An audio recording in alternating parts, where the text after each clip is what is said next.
Madam అటు అటు అటు అటు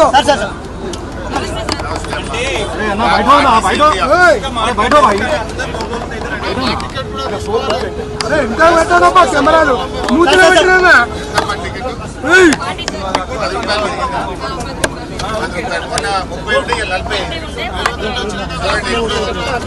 మెహదీపట్నం నుంచి ఆర్టీసీ ఎంటీ ఆఫీస్ నిన్నటి దాకా 30 రూపాయలు ఉండే. ఇప్పుడే కండక్టర్ అమ్మ టికెట్ ఇచ్చింది. రోజుకు 10 రూపాయలు పోయేటప్పుడు వచ్చేటప్పుడు 10 రూపాయలు 20 రూపాయలు అంటే నెలకు 600 రూపాయలు ఒక పేద మధ్యతరగతి ప్రజల మీద రేవంత్ రెడ్డి ప్రభుత్వం వేసిన భారం. అంటే ఈ రోజు ఇది చాలా దుర్మార్గమైన భారం ప్రతి పేద మధ్యతరగతి ప్రజల మీద రేవంత్ రెడ్డి గారు వేశారు. కేసీఆర్ గారు ప్రభుత్వం ఉన్నప్పుడు సంవత్సరానికి 1500 కోట్లు ఇచ్చాం. 1500 కోట్లు ఇచ్చాం. ఈయన మహాలక్ష్మి అని చెప్పినాడు. కనీసం మహాలక్ష్మి డబ్బులు కూడా ఇలా రేవంత్ రెడ్డి గారు ఆర్టీసీకి ఇవ్వకపోవడం వల్ల పాపం ఈ కండక్టర్లకు డ్రైవర్లకు రావాల్సిన పీఆర్సీ ఏరియాస్ రావడం లేదు, పీఆర్సీ రావడం లేదు. ఆర్టీసీ ప్రైవేట్ పరం అవుతుంది. ఇప్పుడు ఈ కండక్టర్ పరిస్థితి రేపు ఏమైతుంది? ఎలక్ట్రిక్ బస్సు వస్తే ఈమెను ఏ వరంగల్ జిల్లాకు నల్గొండ జిల్లాకు ట్రాన్స్ఫర్ చేస్తారు. ఈ అమ్మ పిల్లలు ఇక్కడ చదువుతూ ఉంటారు, భర్త ఇక్కడ పనిచేస్తాడు. రేపు ఈ కండక్టర్ పరిస్థితి ఏంటి?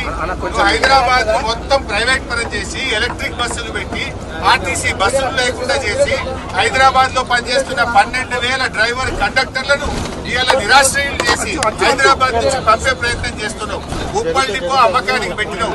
మియాపూర్ లో ఉండే వర్క్ షాప్ ను అమ్ముకుంటున్నావు. జేబీఎస్ బస్ స్టాండ్ ను హడ్కోలో 1500 కోట్లకు కుదబెట్టి బస్ స్టాండ్లను కుదబెట్టి అప్పులు చేస్తున్నావు రేవంత్ రెడ్డి. ఇవాళ ఆర్టీసీని ప్రైవేట్ పరం చేసి కుట్ర చేస్తున్నావు. పేద మధ్యతరగతి ప్రజల మీద భారం పెంచినావు. పెంచిన బస్ ఛార్జీలు వెంటనే దించాలని చెప్పి మేము డిమాండ్ చేస్తున్నాం. పెంచిన అదేవిధంగా బస్ పాసుల ధరలు కూడా దించాలని మేము ఈరోజు డిమాండ్ చేస్తా ఉన్నాం. టోల్ గేట్ల పేరు మీద ధరలు పెంచినావు, పంటల పేరు మీద ధరలు పెంచినావు, రౌండ్ ఫిగర్ పేరు మీద ధరలు పెంచినావు, సిటీ బస్సుల్లో 50% ధరలు పెంచినావు. ఎన్నిసార్లు పెంచుతావు? నీ 20 నెలల్లో 5 సార్లు బస్ టికెట్లు పెంచి పేదల ఉసురు పోసుకుంటున్నావు. ఆడోళ్ళకు ఫ్రీ అన్నో మగోళ్ళ దగ్గర డబ్బులు వసూలు చేస్తున్నావు. ఈ ఆడికాడికి అయిపోయా. భార్య ఫ్రీ అంటే భర్త దగ్గర డబ్బులు వసూలు చేస్తే నువ్వు ఏం ఫ్రీ చేసినట్టుగా సమానం అయిపోయా. ఇప్పటికైనా రేవంత్ రెడ్డి గారు పెంచిన ధరలు తగ్గించాలని, ఆర్టీసీ కార్మికులను ప్రభుత్వ ఉద్యోగులుగా గుర్తించాలి, ప్రభుత్వ ఉద్యోగులుగా ఆర్టీసీ కార్మికులను గుర్తించాలని మేము డిమాండ్ చేస్తూ ఈ రోజు ఈ నిరసన కార్యక్రమాన్ని చేపట్టాం.